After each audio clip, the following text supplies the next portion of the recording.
And we are rolling. Welcome Hi to guys. ThinkShack. Exploring memes to the extreme. I was just about to say welcome to ThinkShack, but you beat me to I it. welcome them before you. The welcoming of all. The welcoming. The welcoming. Speaking of which, you know when I said we were rolling, apparently that's what some ladies used to describe their periods. Yeah, I've heard it before. Like, But I'm why? rolling. Why I'm are on you a roll. rolling? Are you on a I'm on a roll. You shouldn't stop me. I'm on a roll. Let me roll this blood in peace. I don't know. Let's just do a quick Google search because What do other people say in the world? I mean, like, there's some stupid expressions in Kenya for being on their period. Like, Right. apparently pads, some people call them mkate. Like, why would you call it bread? Because it soaks up all the soup. Wait, Oh, people God, no. call pads bread? In high school, I guess, people call it mkate. Oh yeah, I think that would make sense because like that's what I would do with bread. Like you'd have You the soak the soup and- up. Yeah, exactly. I bet there's people who do this, like, that's what pads do with recreationally. blood. I wonder if you would have pads with soup though, because you can definitely have bread with Yeah. blood. Have you had pads with soup? Let us know in the comments. You can definitely have bread with blood. So Oh my goodness. you have pads with soup. But I mean, it's all psychological. Like, if you had bread with the blood of an animal, you wouldn't feel too bad. Masais drink cow blood. Right. But tell them to drink period blood and they'll be like, no. Not to mention, like even for example, in traditional Kikuyu culture, for example, like mutura Mm. has blood. The fillings for mutura, the African sausage. Yeah. They pour in The some African blood. sausage sounds suggestive though. If I made a porn movie, I'd call it The African Sausage. The African Sausage, Volume 2, / mutura. / Mutura. A porn movie called mutura. And then it's in vernacular. So the girl starts off like, nataka kuona mutura yako. She's like, unatoka dry ama unatoka ni... You want it wet or dry? The African Best sausage. bit would be if you got footage from like random innocent situations, like conversations between a mutura person and their customer, like unataka dry. The way you could take a conversation between an M-Pesa agent and a customer out of context And and then make just it like dirty. superimpose it on a porn video, and Actually- it would like look like it fit in. I have a theory. Some of the porn videos that start out the most innocent are the ones that will get you, like, those are the hardest ones. Like the The what? hardcore ones. The porn videos that start off the most innocent.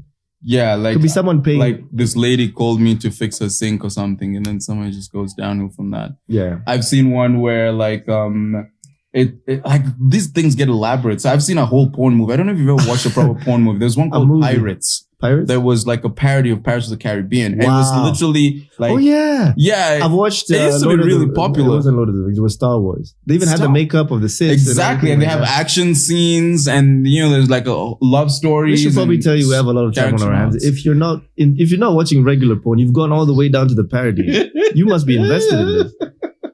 It's the life, man.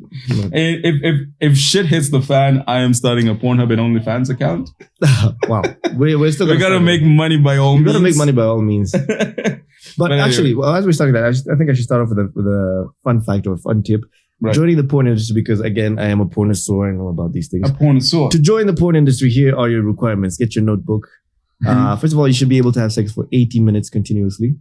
80 minutes, yeah. Some of the porn you watch is probably 5 minutes, but it took an hour or something to shoot because there's different like camera angles that need to be positioned. You can imagine. This reminds me of something I was reading about in regards to the porn industry, is that they have a specific kind of person called a fluffer. And the job of a fluffer is to jerk off your dick or give you a blowjob between scenes so your dick can get hard Are again. they the opposite sex? They are, of course. thank God. Why would you want a guy checking you off between scenes? For variety, you want something different. Like, Yeah, so like people actually work in the porn industry as fluffers. Like Wow. that's all she does. She just like gets you hard and then you're ready for the scene. I wonder what the job description for that is. You must have strong forearms. You know how to cook ugali. You need to have a versatile mouth. Wow. Okay, that's interesting. Suction is an add-on. Your Suction is a must. You need to have good suction. The ad will say, "Can you suck?" Can you suck for the culture? But okay, so that's the first requirement, right? You should be able to have continuous sex or maintain an erection for at least 80 minutes. Then you need to have a BBC. You need to have a 8-inch dick or more. 8 inches or more. If you're a guy, Exactly. if you're a girl, you just have to exist and be. Yeah, you don't willing. have to have an 8-inch clitoris. If you do, you probably You probably should be a guy. you should. You should You're in the wrong body. you're a guy gynecologist. Okay. But so the reason for that is because it needs to be visible on camera. For some reason, they say visible. I mean, BBC. Like, what is wrong with a 6-inch dick? That is so freaking offensive. Although nowadays, to like guys with smaller dicks. Nowadays, there is a trend for like more average stuff because there was all this commotion about porn creating unrealistic standards and stuff like that. Right. Yeah, but I don't know if it's enough. so much that we have a trend where we're like pushing more average dicks in professionally shot porn as it is that we're having more amateur porn making it out there. And so this is kind of like balancing perceptions. Yeah. These are guys with regular dicks. I've seen guys with small. In fact, there's a whole freaking genre of porn called SPH. Which is that? Small penis humiliation. Yeah, like guys with small dicks. And they're quite proud to just parade them there and have girls humiliate them. And they get humiliated like you and your small And this is dick. amateur. You know, like these guys are not professionals. They're making money from ads and shit. That's one way to make lemonade out of your lemons. I mean, like, if you have a small dick, what are you going to do? You should be in a museum. Unless you get a mechanical dildo. Like, stick it onto your dick. A clip-on dick. It's so it would be so frustrating though. Like, imagine trying to like wait a minute, it's loading. I think for me, it's just the whole freaking aspect of it where you can't do anything, change the situation. Like, you can't grow your dick. Do you know, like, you can grow taller if you want? Like, that's with the only surgery? Yeah, exactly. Yeah. But for your dick, unless they like do a grafting surgery where they get like meat from there's somewhere implants else. as well. There's injections. There's fillers. You could get like a rod implanted into your dick. Yeah, but that means like it's gonna be hard all the time. Yeah, imagine peeing with that. Like literally, you have to do the. Wow, there's whole memes about that. But anyways, welcome to the podcast. What are we drinking today? This here is this the test, or are we just gonna dive right into it? No, we're diving right into it. Oh, that's awesome. So so today, guys, we should have started with this, but you know, like the connoisseurs in us came out. Today we are drinking a type of gin. We are drinking Bloody Shiraz gin. We are in Australia today. Oi! Oi! Have you seen my kangaroo? I think because last time we spoke a little about like gin and, you know, about brandy and gave a few facts about how brandy is made. It's worth exploring how gin is made today, right? We interrupt this program to bring you Courage, the Cowardly Dog Show, starring Courage, the Cowardly Dog. All right, we're back. We wanted to see if there's some kids in the background. Yeah, because we live in the ghetto. Tunisia plots 10. And there's always children in the ghetto. Yeah. Children running around, pandas. It's almost like it's an advert for I don't pedophiles. mean to be dark, but there's something to be said about the number of average children per family the lower down the income ladder you go. I think it's because of the joblessness. You have nothing to do, so what do? That's fuck. You fuck! Fuck like there's no tomorrow. That should be on a t-shirt. We'd have to figure out a way to stylize the fuck. You remember when I sent you the photographs of like stylization? Like eating pussy has a man with a fork and a knife and there's a cat on his plate. Yeah. Right? Like something like that. Just a preview for Tortuga. Was it Innuendo or Tortuga? Innuendo is a t-shirt brand. Tortuga is like our OnlyFans or Telegram channel where we just post like unfiltered stuff. Right? So anyway, I was going to talk about gin, right? So what most people don't know about gin is that there are very strict rules for what constitutes a gin, right? So I'm just gonna like talk about like the general definition and then go into the details, right? And then we talk about what we're having and why it's very unique for a gin. Exactly. It's quite unique. So gin generally is made by distilling something called a neutral grain alcohol with juniper berries and other botanicals. So what is a neutral grain alcohol? It's any alcohol that's been made from, say, wheat, barley, potatoes, and whatnot. What most people don't know is that you could actually make gin in your house from vodka because vodka qualifies as a neutral. Because vodka is made with potatoes, right? Exactly. You can make gin from vodka. Gives a new love to warube. You know, Kikuyus love waru, so one more reason to love gin. Actually, vodka should be a Kikuyu's favorite alcohol. Vodka, actually, yeah. It's like, imagine drinking potatoes and getting drunk off. Imagine having chips with vodka. It's like waru on steroids. Exactly. It's like, let me have potatoes with my potatoes. Oh my God, these potatoes got me drunk. I am done with potatoes. Anyway, so like gin must be a neutral spirit. Like here are the rules, at least as far as the EU is concerned, where, you know, like gin is heavily regulated. Yeah. First, gin must be a neutral spirit distilled from something natural, like wheat, barley, potatoes, grapes. And then the flavors come from what we call the botanicals, right? So like the herbs, seeds, flowers, etc. And all gins must have juniper berries, predominant flavor. If it doesn't have juniper berries in it, then it's not gin. The crazy thing is you never taste any of this. You just taste raw alcohol burning your throat. True, exactly. But then there's a certain aroma or aftertaste that you get from all gins that is defined by juniper berries. Third, there must be at least 37.5% of pure alcohol for it to be considered gin. Anything less is not gin. So what about non-alcoholic gin? Non-alcoholic gin is not gin. I had a period where I was not drinking, but I never really got to explore these because you have to import them and then they go by weight. So importing one or like a 5-liter bottle of non-alcoholic gin would be a waste. But there is a subset of people who want to make cocktails, for example. They want something bitter because if you don't drink, you'll find that your options are very limited. You'll find you either have juice, you have soda, carbonated drinks. Right. But I used to have non-alcoholic beer, which I loved a lot. Like Bavaria is one of them. Okay. We're going to sample some beers actually eventually, but now we're starting off with the liquors because that's I hope we don't sample non-alcoholic beer. I think I have a pet peeve for every time someone tries to make a non-alcoholic version of something alcoholic because it sounds like you're trying too hard. Like beer is beer. So what's non-alcoholic beer? Like beer by its very definition is alcoholic. Gin by its very definition is alcoholic. So what's a non-alcoholic gin or non-alcoholic beer? There is the element of the taste in it. Personally, I love the taste of beer. I love the taste of beer more than getting drunk. The malt taste. The malt taste. And that's why I would buy the Heineken Zeros, the Bavarias and everything. Like, because they do taste good for my palate. Right. So it's just that you want the taste. It's kind of like those people who put on nicotine patches or smoke e-cigs. Sorry. Yeah. Where it's like there's no tobacco, but I just love the idea that I have something in my mouth that I'm sucking on all the time. Wow, that sounds wrong. All the time? Wow. I say that on purpose. Yeah, I know you do. But anyways, let us know in the comments if you actually would take non-alcoholic gin. Yeah. I mean, all the bitterness, none of the highness. Right. Okay. It's interesting that you say this because like I just mentioned that you can make gin in your house. Do you know what the derogatory term is for making gin in your house? It's called bathtub gin. Bathtub gin. And it's made in reference to the batches that were being illegally made at home during the American Prohibition, right? Yeah. So like, you just get vodka or something or you could even get like methylated spirit because methylated spirit the one they use at the kinyozi?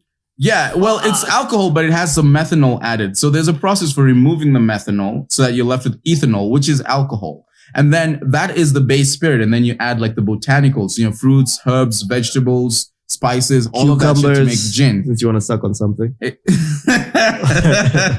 Exactly. So now here's the thing, right? So juniper berries are the primary flavor that has to be in gin, but you could add anything else. And it's important because like right now we're drinking the bloody Shiraz gin. It has Shiraz berries. Shiraz berries. Right. I imagine those are from Australia. And that's the thing. No, they're not from Australia. They're actually from South Africa. No, South Africa. I'm just about to tell you. But there's something on my mind as you look for that. There's something interesting that come up on my mind, like the fact that the process of making alcohol is kind of similar to the process of making perfume or cologne. There's a lot of botanicals. Right. There's a lot of these processes that you can't really see or feel. Even the definition, like if you were to speak to, say, a connoisseur who drinks this stuff and they are describing what they get, they talk about notes. So there's a top note, there's a base note, and that's the same kind of like terminology you'd use to describe perfume if you were like, doing a smell test. If this was visual, we'd probably do perfume tests, but exactly. Alcohol, I guess, is more interesting, and then we talk more shit. So to answer your question, Shiraz, the grape, comes like it was discovered in 1999, and it was Shiro? No. Shiraz grapes. It would be Shiraz grapes. She has small titties. That would be a nice name for an OnlyFans channel. Oh, wow. Shiraz grapes. She wears her insanely small boobs. That's literally the fetish that she's promoting. She can only handle her fingers because the hands, you can't. It's like tuning a radio. Wow. So Shiraz was found to be the offspring of two obscure grapes from southeastern France. Wow! So that's actually where the Shiraz grapes came from. A lot of things come from France. And I don't know if they are responsible for the taste, but like you will agree, this has to be the sweetest gin that you have ever tasted. Like it tastes like wine. When we sampled it, I said it tastes like an alcoholic lollipop. You don't even. It's such an interesting aftertaste to it as well. Yeah. This one actually has notes. When Gilby's in their label, they say it has all these botanicals and all that stuff. And you're like, fuck off with that shit. I can't taste any of that. Like, stop pissing in my mouth and telling me this one, it's so amazing because from the moment it touches the tip of your tongue, through the time it spends in the middle of your tongue and you're just savoring the taste, to the aftertaste that's left in the back of your tongue after it goes down. It's a whole freaking experience. It's an experience. It's like a movie. Yeah. You guys should really try this out. And again, this is from Oaks and Cokes. I think this is the only way you can actually get to enjoy these. Yeah. Actually, this one is one of the, it's not one of, it is the most expensive liquor we've ever tried on this channel. Well, for 5,000. For now. We can afford a lot more. Don't look at us like that. We see the way you're looking at us. Yeah. We will sleep hungry, but we can afford it. That's what matters, right? Yeah, that's what matters. Like, yeah. So like this one is from Australia. It costs 5,000 shillings, and it is. I'm trying to look at the volume. Makes you feel like punching a kangaroo. It is 700 ml. So it's some good bang for your buck. Yeah, exactly. I mean, I kind of feel like, I don't know if you'd find this at a regular Kenyan club, but I kind of feel like it's one of those that if you went to a Kenyan club, they'd probably sell it to you for 20K. So don't go buy it at a club. Just like buy it from... Like the Tanqueray itself is 6,000 and Wines and Spirits is like 2,500. Yeah. This one probably be 10. And a shout out to Oaks.Delivery here. We're going to put a link in the description. But like what I like about it is that a lot of these I can't find in like my Wines and Spirits locally. I can't find them even in like a Wines and Spirits at like a major supermarket. But Oaks allows me to sample liquors from all over the world. I wonder how they do it, to be honest. Because this is countrywide delivery. Okay, let's say Nairobi-wide delivery. Same day, within like 45 minutes or less. I ordered some wine yesterday when I was at home. And it got there in like 45 minutes. And I live pretty far. Maybe we could use this as a pitch. We could make a business plan off of this and then use our recent podcast as a portfolio and then go pitch investors to give us money. And then we could just start like a liquor store that's focused on nothing but imported liquor. Wines. I've seen something like that in town where like they just did like... it's like the ex-UK shops. Right? Exactly. Cutlery, all that stuff. Exactly. I feel like there's a market for that in Kenya. It's just that there are a lot of people who don't know about this, so they're not willing to try it out. But there's a huge market for that. My issue is just the markup they put on these things. It's been used. It's like a plate that's been used by a white person. And why should it cost more than a plate that's been used by a black person? You don't have any interaction with the plate. You don't lick it. It doesn't have like, it doesn't make you white. No, I totally get that. I understand. But I feel like we'd be different because liquor isn't previously used. That's a good thing though. That would be different. That would be different. We're just giving people the opportunity to experience something international. We could make a slogan, taste the world.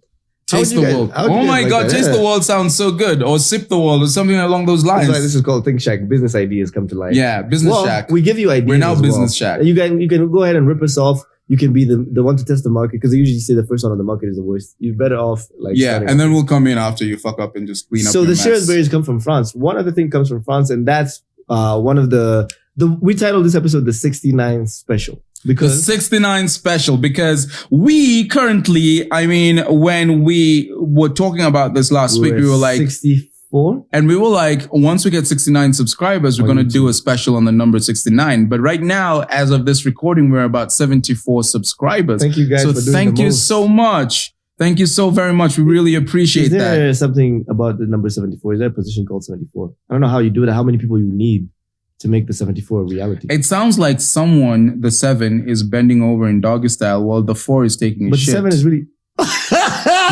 What the fuck? I don't know, but I'm just saying symbolically, that's what it looks like. But the 7 is taller though. Yeah. Maybe they're bowing to... Maybe the 7 is taking a shit on the 4's head while the 4 takes a shit in the toilet. That's the 74. The 74 position has just been invented, guys. Put that in. And it's all shit. There's no penetration. I'm sorry. This is like, if you're into Porsche party and all of that nonsense, this is for you. So, okay. So we all know the ostensible or the obvious meaning of 69, which is that it's... We've all tried it, I hope. Yes, we hope. If you haven't tried 69 missing out. If it's your girlfriend that won't want to try it, I suggest cheating. Just tell it. Just for the experience. Go find your 69. Find your 69. It's out there calling you. It's either she's willing to try it or she tried it you're not interested in 69. Here's the thing. When your girl tells you she tried something and she doesn't want to do it with you, it makes you feel some type of way, doesn't it? It does. You're like, you've been fucked in the ass. Why can't I do it then? First of all, I'm not going to be the first one. You've already robbed me. My ex spit in my mouth. Yeah. But I want you to respect me. I want you to respect me as a woman. Why should I? You robbed me of the chance to be the first to spit in your mouth.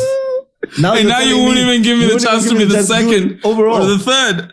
This should be an Adara negotiation. Your daughter didn't let me do whatever. I have to take this back because I actually have a girlfriend. Do not cheat if she's not willing to try the 69. Just talk to her. Yeah. Anyway, so 69 is a sex position. We know that. And it's basically 69 is a slang for when two partners arrange their bodies to perform oral sex on one another, such that each one's mouth, let me put it this simply, each one's mouth should be at the other's genitals. Now work that out. Your lips to her lips. Your lips, her lips. And her lips to your rod. Yeah. But yeah, so like, but there's lots of things people don't know about the number 69. Tell us. For example, did you know that the slang for 69, the sexual slang, goes all the way back to the French Revolution? It's actually out of France. It has to be. So the term is found in a 1790 French book called The Whore's Catechisms, which was written by, like, I don't know how you pronounce this. Could you read this name? 69. 69. Which one? The Téroigne de Méricourt. Terouan de Mexico. It sounds like America. It's like Thierry Henry, which is the footballer. Yeah. We used to call him Thierry in Kenya. You know, Thierry. He's on the way. Right, Thierry exactly. It's actually Thierry. Thierry. Yeah. So that's where the word 69 came. Basically, he had like a French term to refer to it. But here's an interesting thing that I'm noticing. Like, French people are really obsessed with like sexual health, the ass, things like that. Because the bidet, you know the bidet, the butt washer? The one, yeah. In French as well. It's French? Douche. The term douche. You know douche? Washing your vagina. Yeah. Or not yours, but like if a woman washes. I mean, does your girl let you do douches for her? I heard douches are actually pretty unhealthy. Really? Because like your vagina has a whole freaking ecosystem and a certain pH. No, it's true. Then some girls' ecosystems are not working. The ecosystem is like Lake Victoria. There's too much fish in it, bro. It's like samaki. No, what I mean is not that the douche, what I mean is the douche messes up the ecosystem. Now, if you have a fucked up ecosystem, that's whatever it is. That's on you. But what I mean Samantha? What I mean is that like you have a specific pH and all of this. And cause like it's water, it's just gonna like, you know, like alkalinize everything in there. You might actually get infections because you fucked up your pH. But if you already have like a fucked up ecosystem, you probably should see a gyna. Yeah, you probably see a gynecologist. A guy and an oncologist because it could be cancer. But anyway, let's go on. Cancer. So France, 69. So France, 69, right? And the English then picked up 69 in like the 1880s. Did the English hate the French? How comes they're always copying from them? Well, it's interesting because there are a lot of things in English copied from French. Even the language itself appropriates a lot of French words, right? So, for example, and this isn't a French word or an English word, but like one of the most famous controversies is that the French kiss is only called that in England. In France, it's called the English kiss. Wow. Okay. That's something most people don't know. If you go to France and you're like, let's French kiss, you're like, what the fuck are you talking about? You mean English kiss? In Kenya, it's called lambane. Or something like that. Because Kupeana mate. Okay, for our international listeners, kupeana mate means just give your saliva. That's literally what we call kissing. Which is so vile. We're so violent. So vulgar. She gave me a spit, literally. But the 69, the position. Somalis give you their spit without you wanting it. Oh my God, that is so anti-Somali. We love you, Somalis. We love you so much. And your saliva. We love you. So as long as they've been humans, though, there's probably been the practice of a 69. Like it's been described even in ancient Indian Kama Sutra, right? And it used to be called in the Indian, in Kama Sutra, in whatever the hell the language. Do you think Indians are good at Kama Sutra? They have a high population. They must be doing a lot of They must be. Positions. But you'd be interested in knowing what 69 is called in the Kama Sutra. What is it called? It's called the Congress of a Crow. Why a crow? I have no freaking idea. You know, in Kiswahili, kunguru, crow, means a prostitute. That's shang. Kunguru. Huyo ni kunguru. Dem ni kunguru. Kunguru is prostitute and also means crow. I did not know that. Well, now you know. Oh my God. Well, there's kunguru, cool. Then there's kuro. So maybe it's the Congress of the prostitute. I don't know if Indian would be like, it would be related to Saheli in any way. They have these very fancy terms like, bro, it's people having sex. You're just putting your dick in the pussy and putting it back out. Right, like exactly. It's not a spiritual experience like Congress. Yeah. Congress. Congress needs many people. That's a gangbang. There are a lot of things people don't know about 69, by the way. But I wouldn't be surprised it came from France because French people have been known to have this reputation for kind of getting a bit nasty. Well, I mean, you can say things that are taboo around the world are not really taboo in France. Because if you look at the movie ratings for different movies, you find that something that's rated R, in France it will probably be 12 and over. Can you imagine? Like even their comedians, they will be cursing. There's an expression, "Va niquer ta mère," which means "go fuck your mom." And you find a comedian is making jokes like that with kids in the audience and they're just laughing. Right. Yeah. And everyone's like, yeah, sure. You know, this is totally kosher. There's a term. It's amazing though, because like, we were having this conversation previously and like the age limits for different things differ by different countries, which might actually be a window into what is considered mature in those countries. So for example, in the US, the legal age for getting a driver's license is 16, while in Kenya it's 18. Right? Although just a disclaimer, there are some states where you get it at 18 and some of it's 16. But I imagine the majority of states is 16 years old. Yeah, but even with that in mind, for a lot of states also, the legal drinking age is 21, while in Kenya you can drink at 18. So Kenya, we prioritize alcohol over driving, or we prioritize them at the same level. Is it because alcohol is more accessible? Like you can buy KC for 100. Okay, I don't know about nowadays. But Kenya cane, how much does it cost nowadays? Like 200 for a quarter? I used to remember there was an era where like these things like, I remember an era where these things like Kenya cane and a lot of these Kenyan liquors and whatnot were sold in sachets. You remember that? Wow, that was something those dark days when like you'd get like a sachet and carry and then just drink the thing from a freaking packet. It looked like a ketchup packet. No, I wasn't an alcoholic. I was like 7 years old. I'm just saying in general, like if you're drinking alcohol from a sachet, then you must be serious about it. Yeah, like it's 100 shilling sachets or 50 shillings. Like these guys found a way to package alcohol cheaply for everyone. It's like the juice that you used to see like back in the ghetto. You see kids drinking colored substances from a sachet. Right. Like the Juala, you know? The juice cola? Yeah, that one. Yeah. And then the what was it called? Sukarenguru or something like that. Yeah, the brown one. This should tell you how ghetto we've been in our lives at some point. No, but I found that so interesting. And I don't know when it stopped becoming a thing. But like, I'm just like, wow. Like people found all the ways possible to make alcohol as accessible as possible. But driving a car in Kenya is probably less accessible than it is in the West because of the cost of buying a car. So interestingly enough, while the age of, you know, like Kenyans, are driving at 18, which is a young age generally, most Kenyans don't get their first car until much, much later in their lives because buying a car is such a huge achievement. Here's an interesting question to the listeners. What came first? Your first kiss, your first sip of booze, your first sexual encounter, or your first car? It would be really weird though if you had sex before you had your first kiss. Well, some people do that. Get down to business. Spread your legs, bitch. Like who are you having sex with? I want to get this over quick. Who were you having sex with? Maybe she didn't brush. Did you have it with a prostitute? Were you raped? Like, I'm trying to think of all the possible scenarios here where a kiss would not factor in. As a man, it would probably be good to get raped as a, by a woman. If it was a good thing, it wouldn't be rape. That's the thing about male rape. It's such a pernicious topic because a lot of people don't think men can be raped. But also at the same time, a lot of situations that are conventionally rape for a lot of men, because like we see these memes all the time. They're like, I'd love to pass by there and get raped. Yeah. You know? You're like, you text your girlfriend, hey, I want you to rape me tonight. Exactly. And it's totally okay. If your girl ever texted you that, you'd be like, okay, what's happening? Exactly. Like, babe, are you okay? Are you sure? But if your girl texts you that, it's totally okay. Well, it would be a bit weird. You know, the R word is a bit strange in most places. Yeah. And we've had this in previous conversations where we felt like we were making too many R word jokes. Yeah, but we're still going to do what we're going to do. Yeah. Here's a stupid thing I heard from a song where it's coming like, I think it's by Sugar Free. It was like an old school rapper. It was talking about gangsters do what they want to do. You're a sucker, so you do what you can. Here, we do what we want to do. We'll talk about rape. Here's something I've heard in a similar vein. Girls have sex with who they want to have it with.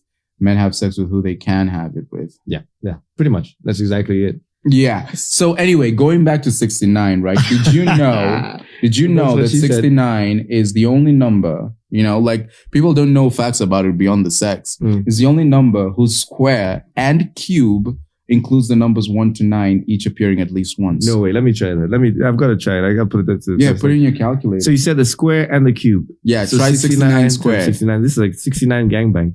Yeah. 4761. That's a lie already. Okay, try the cube.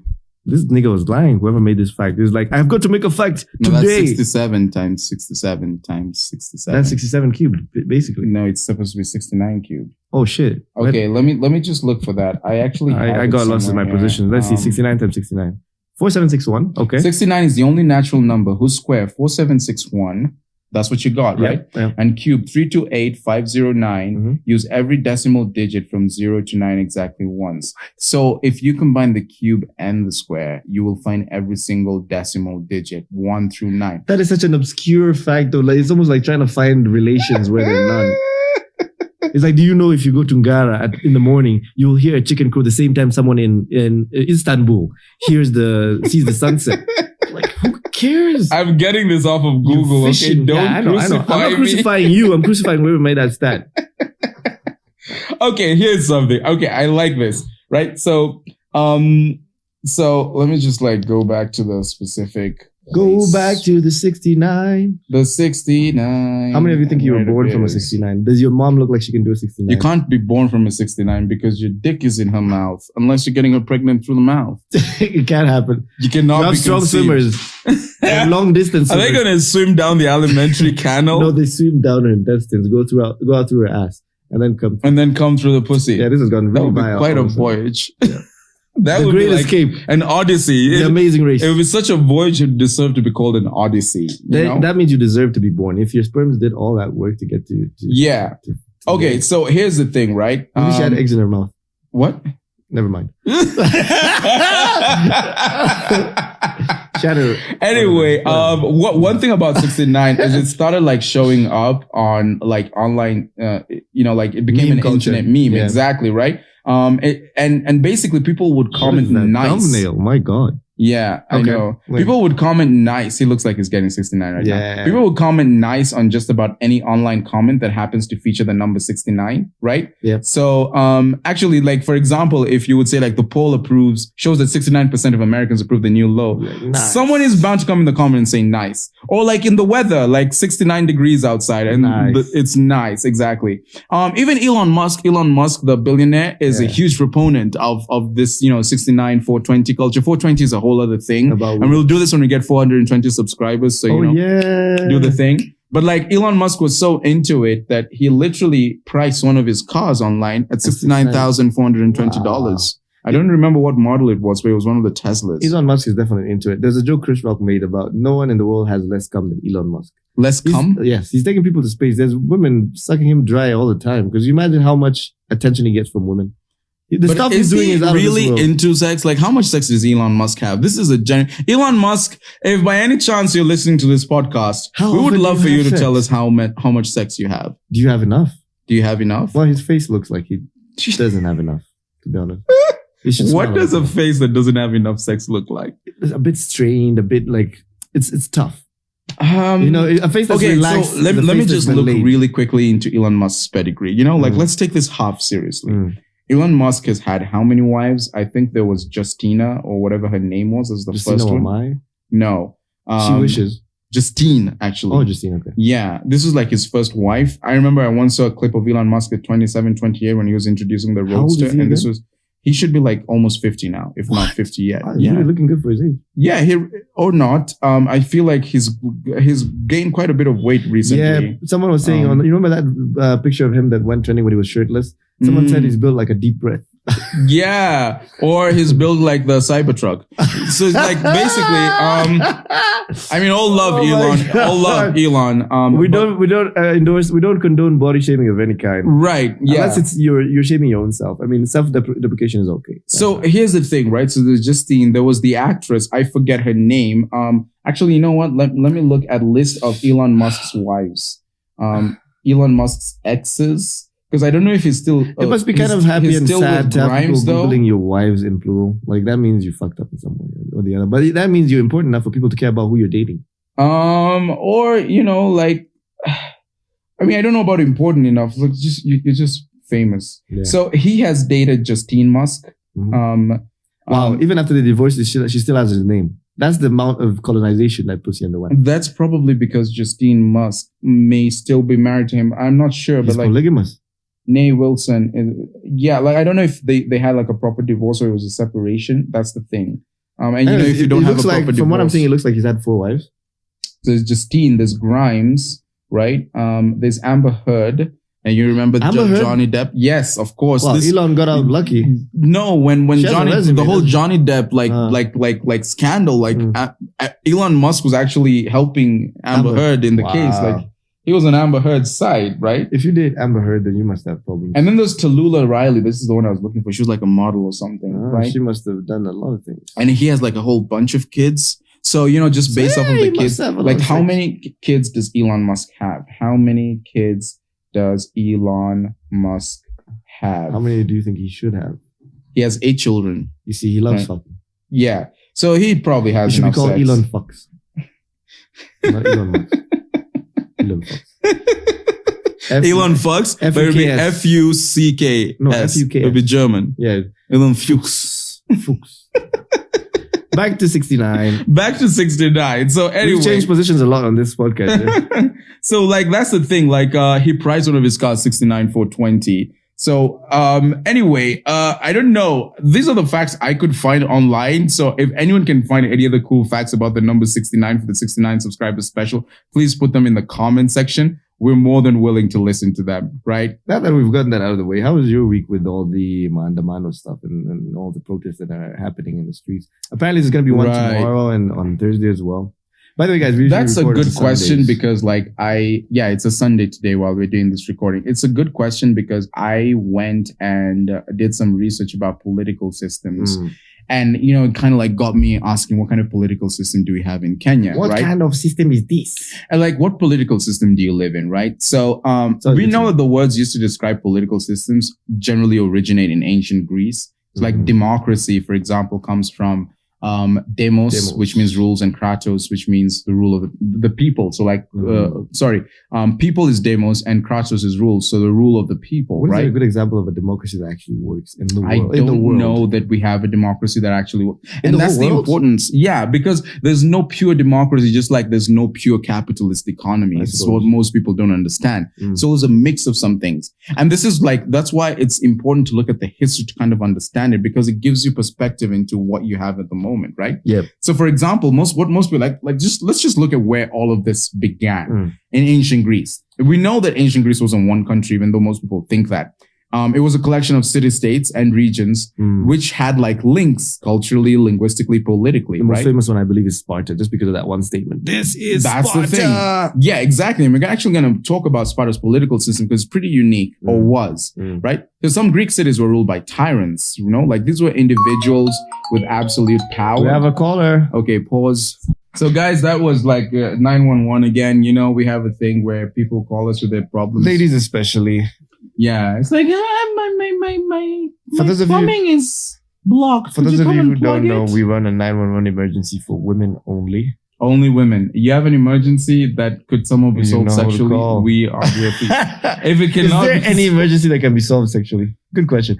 Well, I mean, apart from not paying your rent, you can solve not having a job.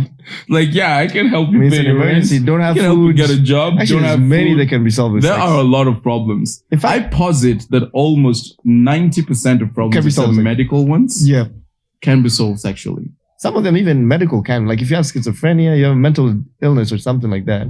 Could a fuck cure your schizophrenia? Yeah. You just need to fuck the right person. Should give a fuck. This is like a version of Jesus having people touch his robe to gain their eyesight back. So let me fuck Maybe you. Maybe the robe was a censored version. Mind back. Maybe What? People were touching his dick. Well, no. People never want to talk about this, but Jesus was a human being with a dick. He woke up with morning wood. And he had an affair with Mary Magdalene. There's a whole conspiracy that one around you have that. to say supposedly. Okay, pause again. Another woman is calling. Yeah. So this one had schizophrenia and wanted her. She heard that, she was like, wow. My multiple personalities want a gangbang. Okay, so you do not think that Jesus had an affair with Mary Magdalene? It's not written anywhere. It's not explicit. It's not. But do you think he was a virgin? I mean, I feel like a lot of people are going to come for us for this, people who are really religious. Well, I mean, this is a discussion for But it's possible that Jesus was not a virgin if he existed at all. I mean, he did exist. It's historically proven that he did exist. Really? Yes, it is. What's not proven is whether he resurrected or whether he died or anything like that. But there's the shroud of, I think it's called Turin or whatever.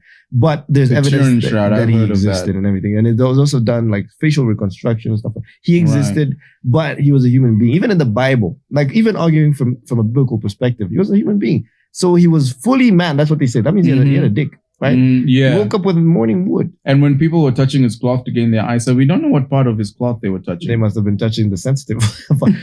Well, let's not get too deep into it. We don't want people coming for us. Okay, here's an unpopular opinion. Oh, God. Or it's Oh, not God. unpopular, Oh, God. but it's just like an interesting way to look at things. Look Jesus away. was the first victim of cancel culture.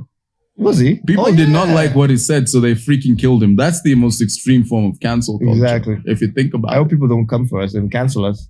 We gotta be crucified. We're not going to look good crucified.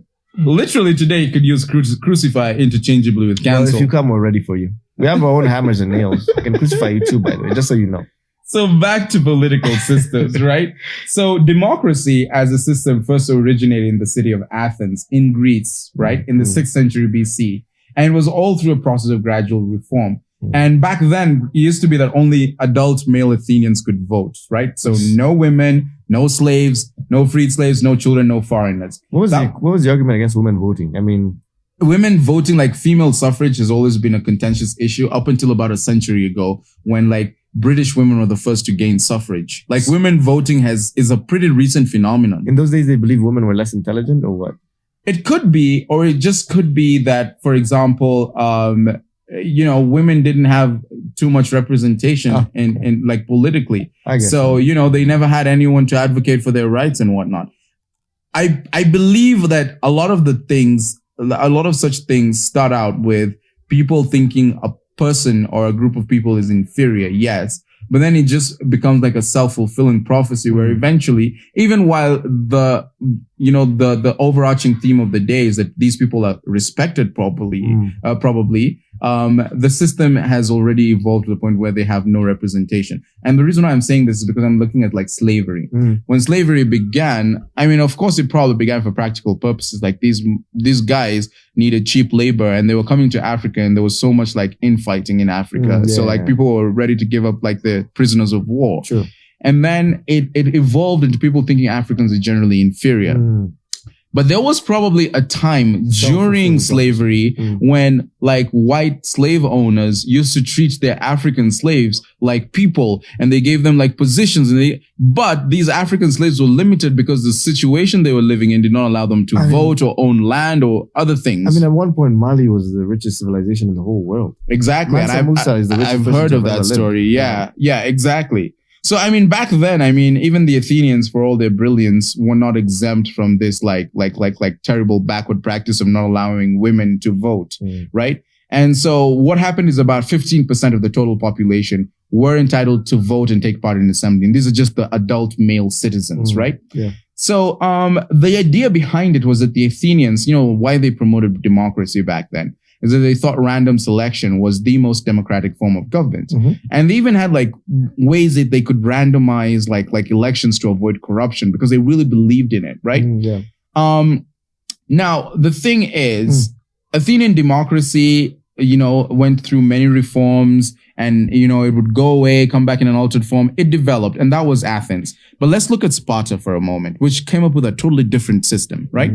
Sparta was, it was widely admired and it was the best political system, or at least the most admired political system in ancient Greece. And that's because it was stable. In Athens, we had democracy, but democracy kept being overthrown and coming back in a different phase. In Sparta, the political system was more mixed and it was stable. So we had 2 hereditary kings, a council of nobles who were elected for life, and then annually elected officials. And so the lines between systems were blurry. That one sounds a lot like the kind of democracy we have. Exactly, right. Exactly. Senate. So even the term democracy can mean many things, right? So do the people vote on every decision? Or do they elect representatives? Or, for example, can everybody vote or only a select few? Or in Athenian democracy, it was direct. The people could vote on every decision and they could vote, but not everyone had suffrage. There was no universal suffrage. Some people were not allowed to vote, right? And what we had was, in Sparta, they tried to come up with these checks and balances in a sort of pseudo-democratic system that has since become so widely admired that it's copied by a lot of countries, right? Most countries in the world imagine democracy. You should Google that. Representative democracy, the whole essence of representative democracy. What's the most popular style of governance in the world? We just have to quick Google. It would be democracy. It should be democracy. I just want to see the percentage. It should be, yeah. Most popular. How do you even type this out? It can be so hard to make a search sometimes. Well, not on Pornhub, but here.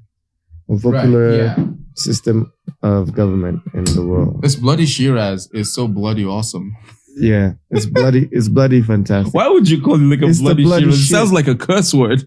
Bloody Shiraz. Bloody Shiraz. More than half of the nations in the world are democracies. 97 out of 167 nations as of 2021. Right, exactly. So anyway, let's go back to ancient history and let's move away from Greece for a moment and look at Rome. Right? So the Greek historian Polybius, who lived in the 2nd century BC, wrote a history of the Roman Republic. And it's important to distinguish between the Roman Republic and the Roman Empire. But I'll get to that in a minute. Polybius wanted to understand how a single city from the Italian peninsula had managed to conquer the Mediterranean within the space of a lifetime. Because, like I always say this, Romans started out as shepherds. They were like it was a small place in Italy. Exactly. It's like in Game of Thrones, you know, like the Valyrians started out as shepherds and then they tamed the dragons and then they went on to take over the world. If you watch Game of Thrones or whatnot. Tame the dragon, take over the world. In fact, I feel like Valyrians are directly derived from Romans. Like they're the Romans of the world of ice and fire. I've actually never watched Game of Thrones. Not even. You really should try. I hope that you can look beyond the fiction and you know like the CGI and look at like the story. Are there enough to attract a pornosaur like myself? No, I would love for you to look beyond the sex scene. It's kind of like how I tell everyone, like when you're watching The Matrix, I'd love for you to look beyond the fight scenes and the CGI and look at the philosophy of it all. Yeah, you know, like the story. Same thing with Game of Thrones. But that said, anyway, so this guy, Polybius, was frustrated with how much instability and infighting there'd been during the history of his native Greece. So he lamented how political systems rose and fell, always changing and susceptible to coups, revolutions, and civil strife. So he came up with a theory, right? And stay with me here. He came up with a theory called anacyclosis, which is a recurring cycle of political systems to describe the chaos of Greek city-states. And the idea is that there are 6 systems and they come in pairs. One is the pure form, which naturally regresses into the corrupt form, right? So we have like anarchy, which starts out where there's absolute chaos, right? Becomes a monarchy where one person rises and takes over to become the king. And then if a monarchy gets corrupted, it becomes a tyranny where one person has too much power and they oppress the nation. Some would argue that the president of Kenya has too much power right now. Exactly. And we're going to get to this because I'd love to tie this back to the Kenyan situation. A tyranny naturally becomes an aristocracy, which is when if someone has too much power, the ruling families of the day conspire to overthrow him. And then we have the ruling families ruling, right? Exactly. And then an aristocracy becomes an oligarchy where we have like a few ruling families oppressing the nation. Wow. Eventually an oligarchy gets overthrown and then we have a democracy. But a democracy has a corrupt form and that is an a mob rule. Democracy almost always devolves into mob rule.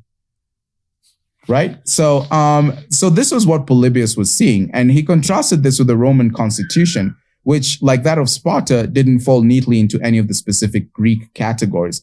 It basically balanced king-like powers of the elected consuls against the aristocratic Senate and the democratic People's Assembly. That is something that the Romans did so well. So with all that said, what do you think Kenya is like a mix of? Predominantly, you could say it's probably an oligarchy, right? Because a lot of ruling families are just doing the same thing, the Mois and the Kenyattas. Right. It's possible. But I would say Kenya is, I don't know if it's an oligarchy or an aristocracy. Aristocracy is the pure form. Oligarchy is when it's corrupted. So it's an oligarchy. It's a corrupted oligarchy. Yeah, exactly. Because we have like a few major names that are right at the top and they have held on to power for a very long time. And then we have everybody else just trying to make their way up. And I imagine that's what Raila and the opposition are fighting for. They're saying we've had enough. There's all this conspiracy and things like that. And the problem is, I think most of the people, the regular one, actually don't necessarily understand what they're fighting for. All they hear is unga imepanda, the price of flour, cooking flour, because that's a staple food in Kenya, has gone up. They take flowers and FLOUR. All you guys searching for actual flowers. FLOWER. So many different pronunciations in Kenya. So most Kenyans probably say flour. Flour. Yeah, maize flour. Like iron. What the hell is maize flour? Did you watch Iron Man? It's flour. Flour. Sounds like a stripper's name. Anyways, So here, Yeah. what was I saying? Like they've taken one economic problem, magnified it, and weaponized it to put it against like the hustlers versus the elites. But that whole hustler nation thing is really breaking down because the whole notion behind the current government's like political campaign was that they're going to fight for the hustlers, but the hustlers are the ones who are feeling the most. The economy is going to shit. Okay, this. Let me just go back because this brings up an important topic, which is the separation of powers. What I'm seeing here, and what a lot of people might actually, what I've heard from a lot of people, is that we're having one man trying to consolidate powers, and I think it's probably in our best interest that we don't name him, but everybody knows he's at the helm of the Kenyan. He's probably listening to our podcast. I hope he is because like we have nothing against you, bro. Very special old power. We just making commentary on the Kenyan government. We hope you listen to us because like you could use some of this to help stuff. What I love about Kenya is satire is like is you can do it. I mean XYZ did it. Yeah, exactly. So like basically the concept of separation of powers is so important here. And what we have right now is consolidation of power into a few hands, very few hands. So that these ones are the ones determining our destiny. And like I was talking about Sparta recently, and did you know, for example, that the French writer Montesquieu, and you can go Google him if you want, I don't give a fuck, based his idea of, because he's the one who, he's the first one who came up with the concept of separation of powers, and he based these ideas on the writings of Polybius, who was writing about like Sparta and Rome, right? And it was Montesquieu who directly inspired the USA's founding fathers and their constitution. And the idea behind separation of powers is you need to have a political system mixed with checks and balances so that nobody acquires too much power. And right now, what we're seeing, a lot of events we're seeing look like there's a consolidation of power. So for example, did you know in the news recently, it was such that now privatization of like government-owned firms like the Kenya Power Lighting Company, public universities, they can be easily privatized without the oversight of the parliament. There's a lot of changes happening to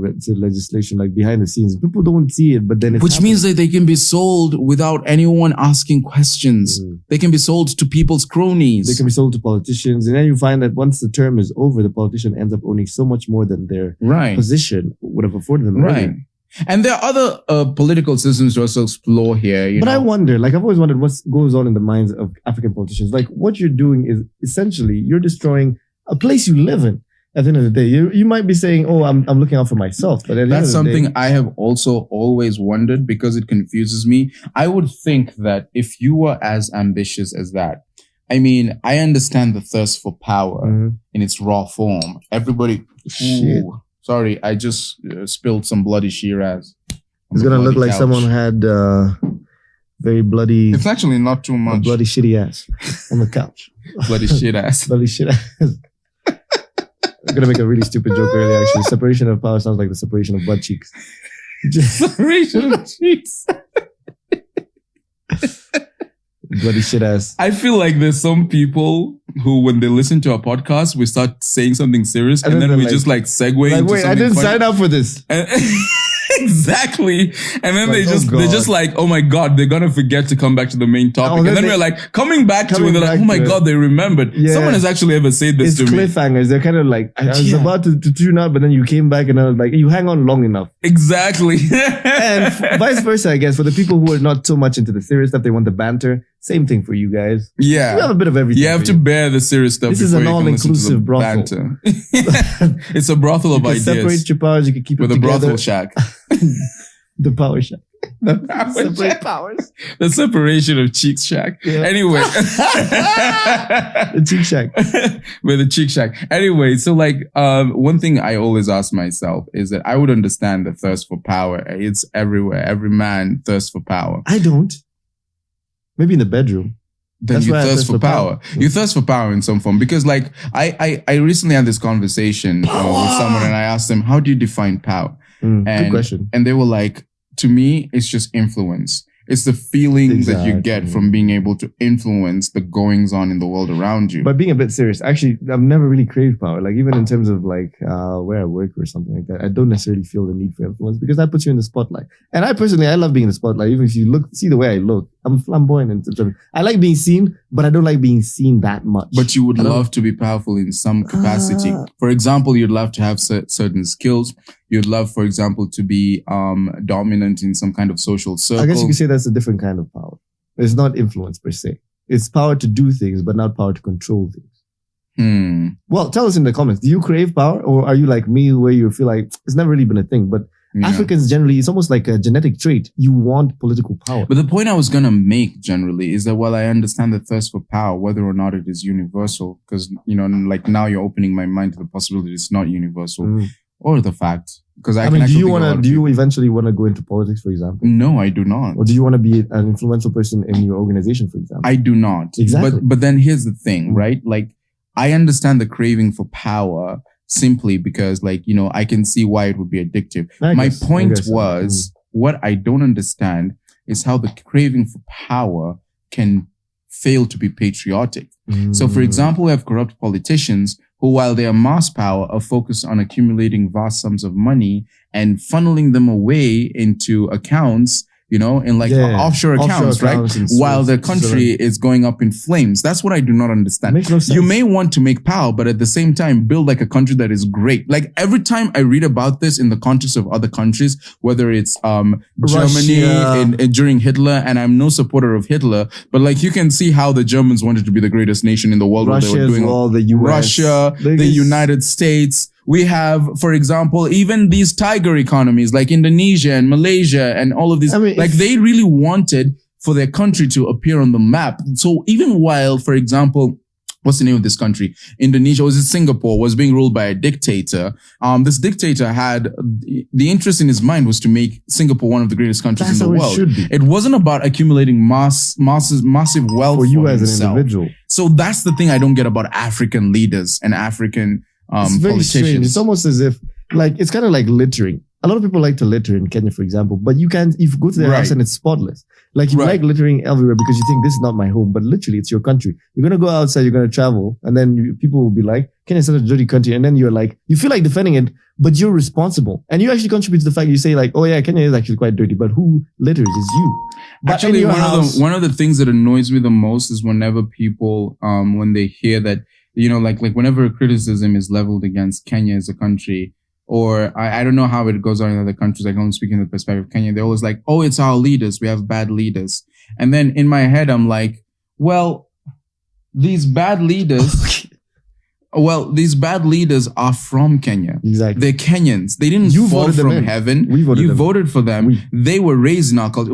It's not the leaders that are the problem. The leaders are a symptom of the Kenyan culture. And I think the other week you were saying that's the issue with democracy. Like some people just are not fit to vote. Some populations are just not fit Some people are not fit to vote. And that's a conversation many people are not ready to have. Democracy should not be based. The age of voting, the age of consent or whatever the hell, should not be based on age. Like your ability to vote, you shouldn't say that as soon as you turn 18, you can vote. That is the most, I can understand why we would say that you can only drink at 21 because your brain develops at 25 fully. So I can understand why your alcohol tolerance would increase with age and therefore you should drink later in life or take weed later in life, but, or even drive. But I do not understand why voting should be based on age. Speaking of driving, there's an interesting story that happened on the road this week. So yeah, anyway, I was going to talk more about different systems of government, like monarchies and even cases where companies are ruling. But I'm guessing in the interest of time, we should probably bring this closer to home and look at how it's affecting people and all this. Yeah, what the fact that I don't know if it's a fact, but we're in an oligarchy, arguably, and how that is affecting people locally. Because there's the people who are taking part in the riots, and then there's people who are at home, they're experiencing the. We're having a rising. Taxes are increasing. There is widespread inflation. The costs are rising, and then on top of that, I mean, the news is also not very encouraging because you keep hearing about new government positions which come with rather inflated salaries. Increased budgets for payrolls and benefits and all that. And you're like, why would we be spending so much money to do all of this when people are broke and we're deep in debt as a country? To be 100%. Honest, I feel like there is reason to be out protesting and everything and stuff like that. I just don't think you should be looting because at the end of the day, what you're doing is just destroying your neighbors. We're all going through the same thing. It's like a negative feedback. You're not fighting the government. You're fighting your neighbor in that way. You're fighting the local business person. Some people are protesting in more more gruesome ways, more personal ways, like committing suicide. A lot of people. So I've heard the story, themselves, right, of a matatu driver who stopped at the Thika overpass and he left passengers and then he went to commit suicide by jumping from the overpass to the busy Thika road. Now, here's the thing, though. Here's the thing. It doesn't stop there. That's not I know the story. That's why I'm laughing. He wanted the car to hit him, but then he miscalculated. That's like the hardest way to get a car to hit you, though. He miscalculated. Did some Mission Impossible shit. He jumped and fell in a moving car through the windscreen, breaking both his legs. He did not die. Well, he's not going anywhere anytime soon. Oh my God. You can't go without your legs, bro. We were having this conversation where you were trying to put this in your notes and you were like matatu suicide and then your autocorrect like made it mature suicide. And you were like, there was actually a really mature way to commit suicide because he went and dropped the passengers off first. He didn't try to kill himself with the passengers. Which is great. And then he went and looked at like, like he probably did like a survey of the road and he wrote his will probably. He might have wrote his will. I need to be mature about killing myself. It is a bit theatrical though. It is like theatrical. I want an audience to see me go.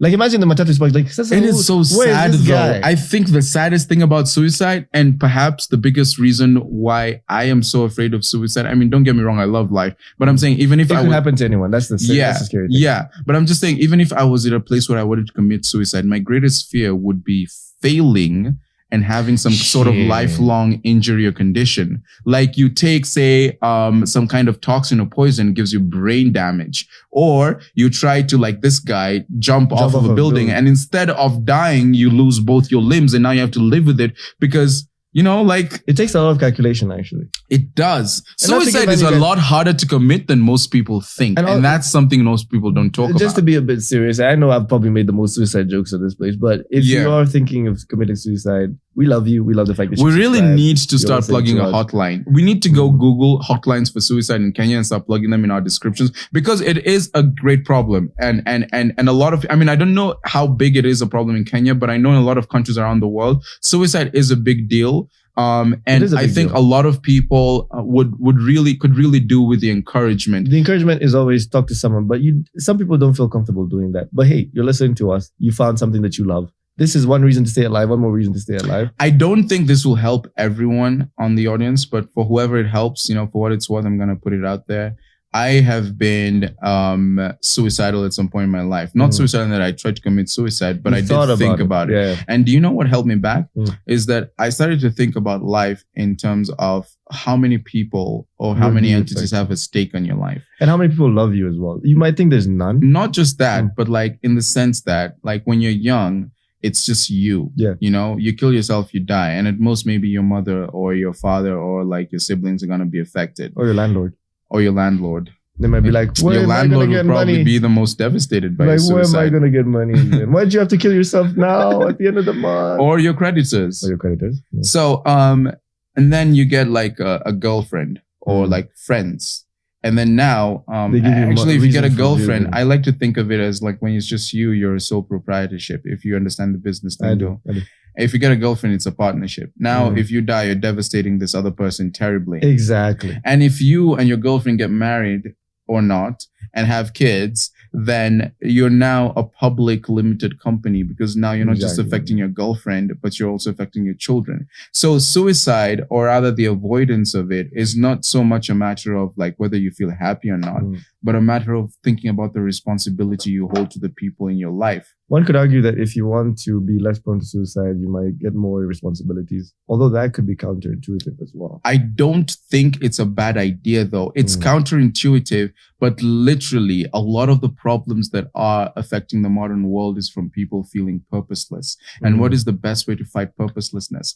Find a cause and stick to it. Whether it's making your bed every morning, whether it's making sure you put out the best music possible. If you find something that makes you responsible, that makes you stop thinking of yourself. Because if you think about it, and I know this is going to be a controversial issue, but like the whole idea of suicide, wanting to kill yourself because the world is so hard, is in a sense arguably egotistical because you're thinking about yourself. I can't take this anymore. I, me. But if you think of from the perspective of I need to do something because my child relies on me, or I need to do something because my country needs me, you get out of yourself, out of your own skin, and you stop being egotistical. And it's much harder to commit suicide when you have a sense of responsibility. I think a different way to put it is make yourself bigger than you think you are. Because a lot of suicide comes from the fact that I'm useless, I'm worthless. If you make yourself important in your mind, like how many people need me? How big am I? What's my cause? What difference? Okay, that could be counterintuitive as well. But then you are actually making a difference in the world, whether you acknowledge it or not.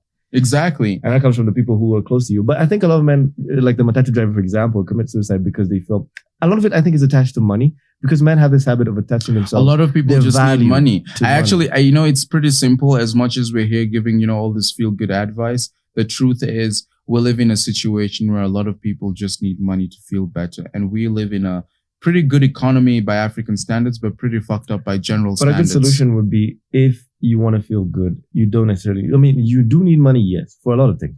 But the fact is, you can still feel good without money. And that doesn't mean replace it with certain vices, but you can find other reasons to be happy. Right. I think suicide is, it can be kind of like a glass half full versus glass half empty kind of perspective. It's all about perspective. Right. It all depends on how I think it's important for us to like touch on like some factual stuff here. Like what is the main cause of suicide? Because there's such a thing as Do we make it local? Let's make it local, because the US and Kenya have different things. Could you put in Kenya? In Kenya. The stats are up. The reason why I was putting it like this is because, Kenyan or otherwise. Japan has their own reasons. Japan people are weird, to be honest. Okay. Fair enough. But like what I was going for was that, like generally, whether it's in Kenya or otherwise, it might be circumstantial. Like there's a specific situation in your life that you've been unable to deal with. And but it could also be clinical depression, in which case this is something that no matter how much sun, no matter how much fun you have to find, you cannot cure it. Clinical depression is something and that the sad part is really a lot of people in Kenya are not diagnosed with depression. Not being diagnosed doesn't mean you have it, though. We have like what I mean is they might not know they have it. When you know you have it, get some help. You get the antidepressants, you get the counseling, get the therapy. But then when you're just walking around like, I'm in a bad mood today, I'm not in a good mood today, then you start thinking like the problem is me. It's not the fact that I actually have a mental issue. It's a mental health issue. Right, exactly. So like clinical depression is probably one of the hardest symptoms, or sorry, not symptoms, but causes to deal with. Because in this case, like, bruv, your mind literally has a chemical imbalance, and you need medication for that, And a lot of people aren't getting this in Kenya. They don't even know that they have clinical depression. And it's worth mentioning that while we're giving all this feel-good advice, which for a lot of people will work, there's a segment of people where the best advice we can give is, if you feel that no matter what you're trying, there is no way to uplift your mood, I don't know how you're going to do it. I don't know how you're going to afford it, but you need to see a qualified professional. Well, if you can't, for some reason, although therapy is actually pretty affordable, there's actually hotlines out there. But if you can't, here's a good tip. Like when you're feeling overwhelmed, feeling suicidal, sleep it off.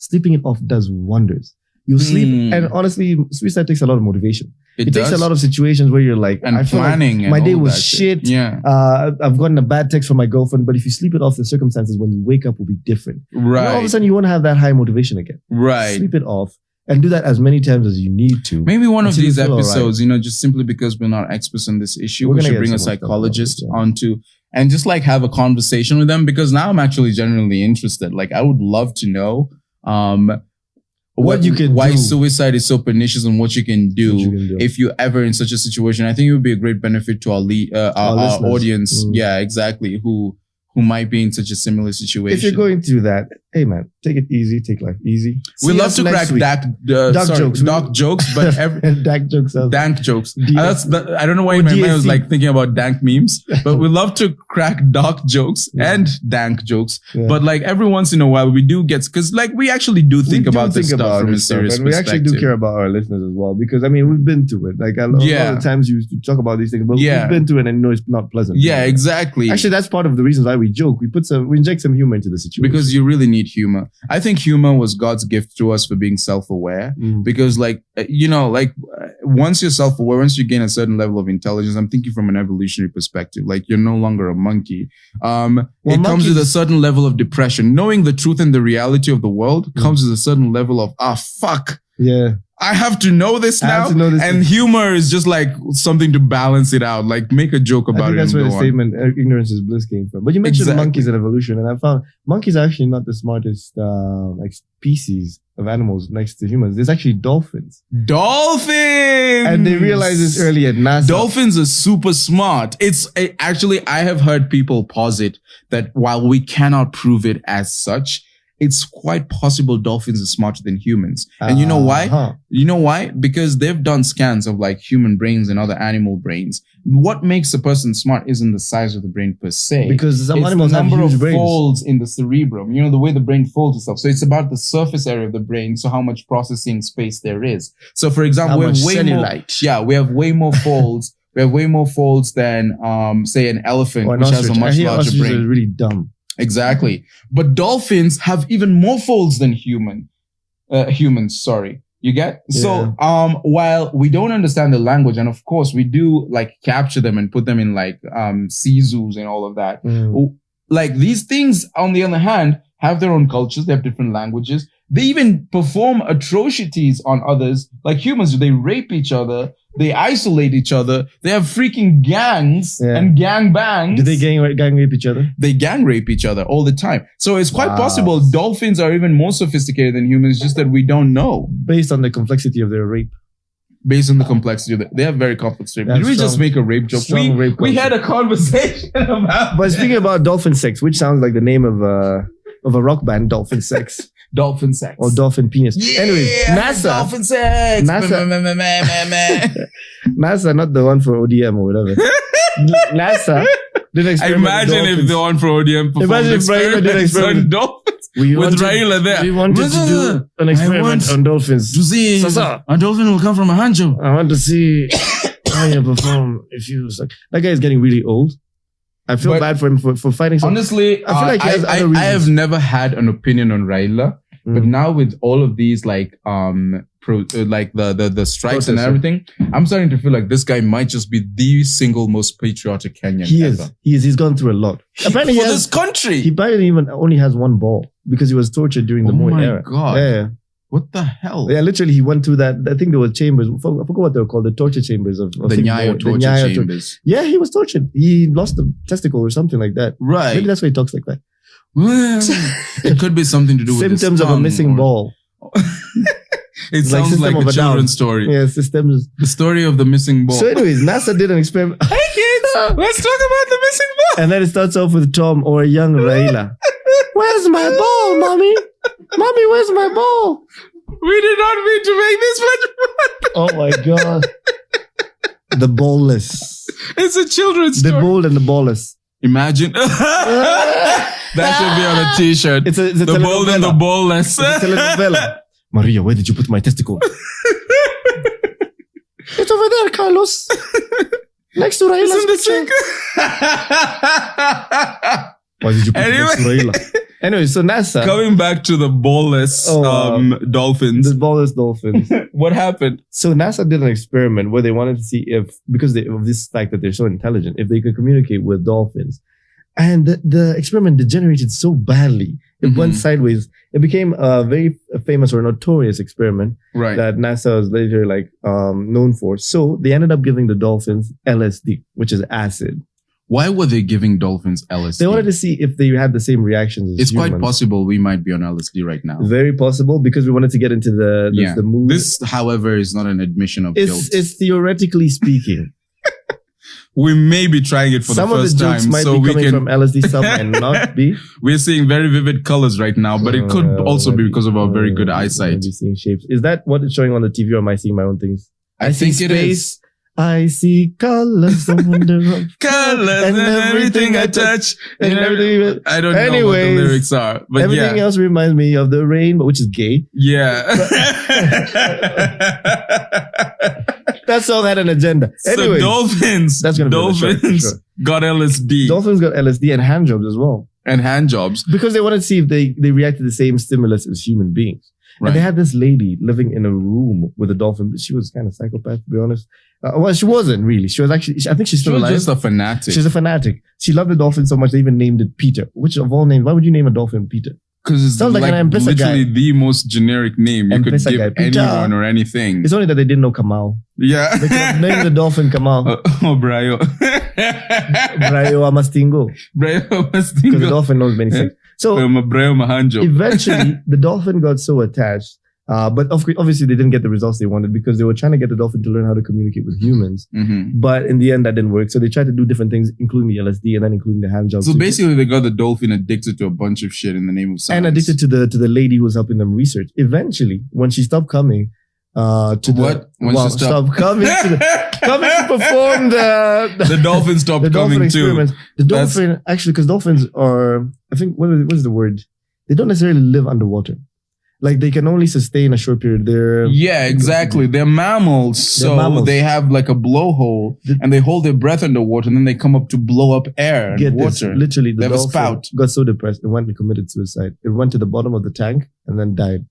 That was a sad story to the end of Peter. You should look it up. It's a very interesting story to end. We're gonna put a link episode. to that video because you shared the YouTube video with me. I'm gonna pull a link to it in the description of this episode so people can know about it. So on LSD and not being on LSD, we'll give you the report next week about what it's like to not be on LSD. About what it's like to not be on LSD. Yeah, what it's like to.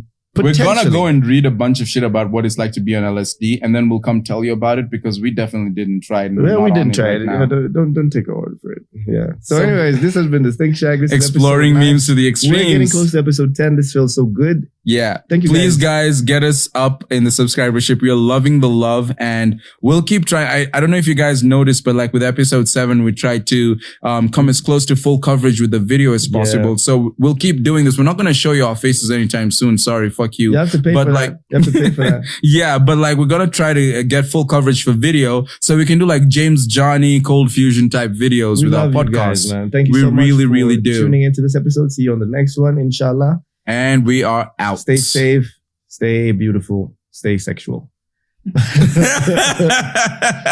Okay, you can end the video now.